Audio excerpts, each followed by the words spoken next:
In this news plus, we look at abortion in Spain. The 2010 law on how late terminations can be carried out is under appeal in the Constitutional Court, and the Justice Minister has spoken about reverting to a previous law, which wouldn't mention cases of malformation of the fetus. We'll be talking to Doctor Pérez-Pedregosa, a prenatal specialist, after this report from Marlasca. Spain's current legislation on abortion has been in effect for 3 years. We spoke to someone who had her own experience with it. 37-year-old Carolina Barelles, a Madrid lawyer and mother of a 14-month-old daughter. Pregnant a second time, things happened differently. She was one of 3% of cases in Spain in 2011 of people having abortions after the 14th week of pregnancy. I was at week 12 when I had the first major ultrasound scan, and something wrong showed up in my baby's bladder. Then for the next 5 weeks, my baby's condition got worse, spreading into the kidneys and the lungs. Then I didn't have any amniotic fluid left. This made the outlook really hard, not good at all. I kept hoping that everything was going to be all right, and that what was blocking the bladder of my fetus would disappear. So I waited till the last minute. I took the decision in the 16th week. If the law had not allowed an abortion after the 16th week, I would have had to decide earlier.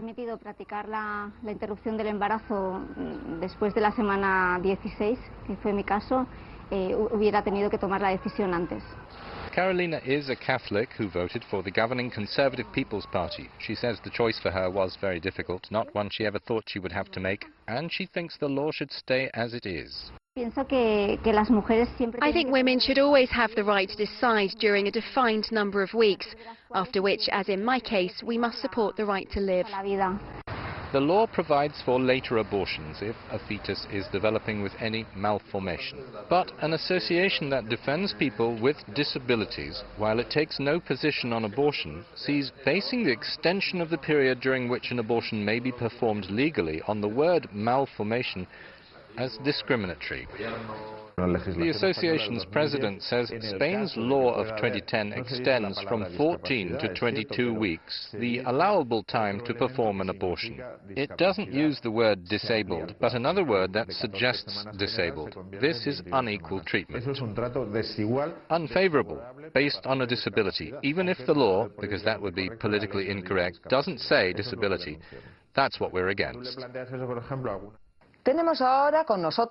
Joining us from Madrid, Javier Pérez-Pedregosa, a gynecological specialist in maternal fetal medicine and director of the ultrasound and prenatal diagnostical unit at Sanitas La Moraleja Hospital. Buenos días, doctor.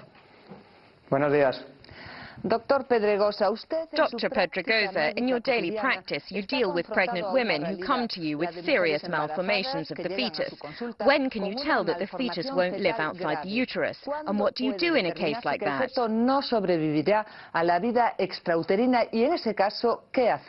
It's possible, but not always straightforward, to diagnose the malformation of the fetus when this is very serious, or when we have a fetal anomaly that is incompatible with life. With the means at our disposal today, we can make this diagnosis to a high degree of certainty. With the law in Spain today concerning the voluntary interruption of a pregnancy, the so-called Zapatero law of 2010, is it possible for a woman with sound scientific support putting her mind at rest to resolve a malformation, or is the law too lax? In my opinion, and that of many prenatal diagnostics experts, which we have expressed several times, we don't think the law is too lax, but rather that it offers a solution for situations that come up. What the law changed fundamentally is the possibility when there are malformations of interrupting gestation after the 22nd week, but always in two very specific situations. When a fetus has been diagnosed as unable to live, this is generally clear, and the diagnosis has been done late for various reasons, such as due to progression of an illness or because of the technical means we have. When there is a very serious and incurable illness, a clinical committee has to decide on the difficulties. The current law allows an abortion after 22 weeks in some cases of serious malformations. How is a decision taken then, and by whom? 3 specialists in maternal fetal pediatric and neonatal medicine form a committee appointed in each of Spain's autonomous regions. They decide case by case whatever is presented to them, with, in my opinion, a great deal of scientific rigor, taking all elements into account, not only the couple but also the unborn child, the fetus. The Spanish Minister of Justice, Alberto Ruiz Gallardón, has said that he would remove the malformation provision from the new law he's preparing, and then said he would keep it in some cases. Is it scientifically possible to keep the malformation clause in the new law?